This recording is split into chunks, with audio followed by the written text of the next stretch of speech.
Screening for Postpartum Depression by Miranda Borden and Alyssa Ekman.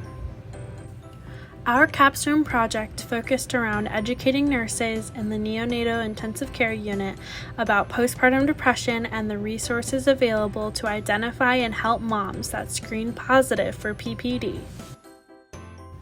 Research was conducted and it was found that nurses in the NICU have limited education on the signs and symptoms of postpartum depression, how to effectively screen the parents of their patients, and what to do if they think one of the moms has PPD. Postpartum depression is prevalent in new mothers. About 10 to 15% of all new mothers experience postpartum depression. We were looking to expand screening and education to increase NICU nurse awareness and ability to catch PPD earlier. Most cases of postpartum depression go undiagnosed due to lack of education on the signs and symptoms and the screening tools that are available.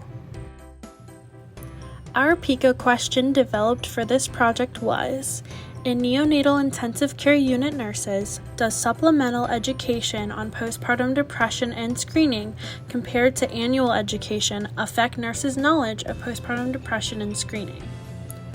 Our first objective in our educational model was that NICU nurses will be able to identify mothers at risk for postpartum depression who have children in the NICU.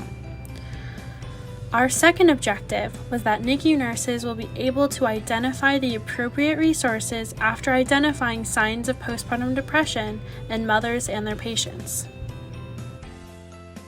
When asking some nurses within the Cincinnati Children's Hospital Medical Center neonatal ICU staff about the education they receive on postpartum depression, we found they were only required to complete an annual continuing education module, and the nurses also felt this was not adequate education. Based on this information, we researched findings relevant to neonatal ICU mothers and postpartum depression. We used this information to develop an educational module that was distributed to neonatal ICU staff within Cincinnati Children's via the help of their unit's education specialists. We included pre- and post-tests with identical answers to determine how effective our educational module was in providing information to the staff. We included a question in our surveys asking participants about the symptoms they expected to see in mothers with suspected postpartum depression. All of the provided answers you see are expected symptoms based on our research. In Graph A, we can see the pretest answers were pretty limited to overall sadness and anxiousness about providing care, and the vast majority said the behavior they expected to see is isolating themselves from the child. Comparing that to the post-test responses, at least 20% were able to successfully identify every answer choice as a symptom. To my team and I, this means that not only are they identifying more of the symptoms shown by the increased spread of the answers between pre- and post-tests, but they are also identifying more of the symptoms than they were able to before the education, which shows an increase of knowledge as to what symptoms should be recognized as potential signs of postpartum depression.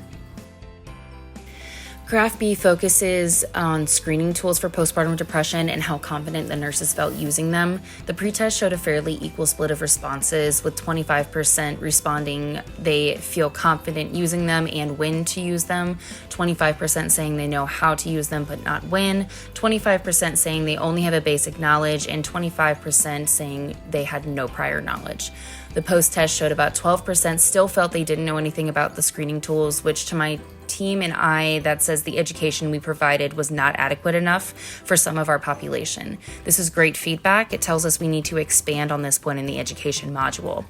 12% reported they still did not know when to use them, but understood how to use them. Again, this is great feedback. It lets us know that we need to expand on this point in the education module.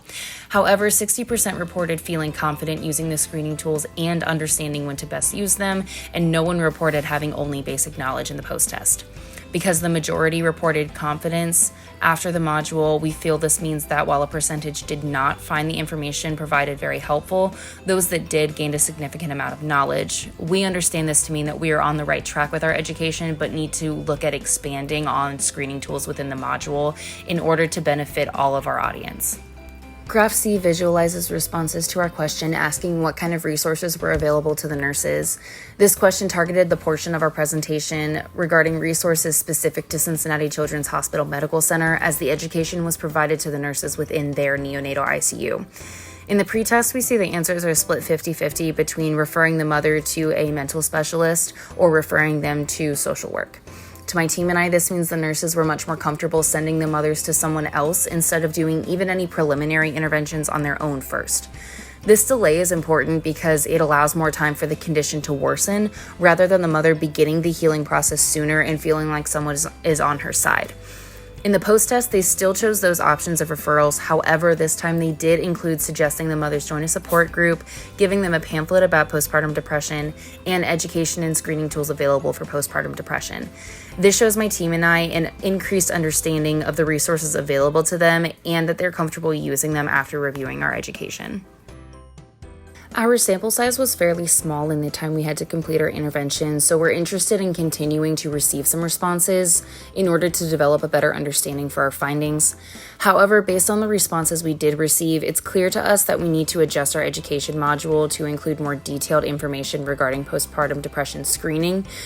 While the modules seemed to be helpful to most of the nurses, some were still dissatisfied with the information in that particular section.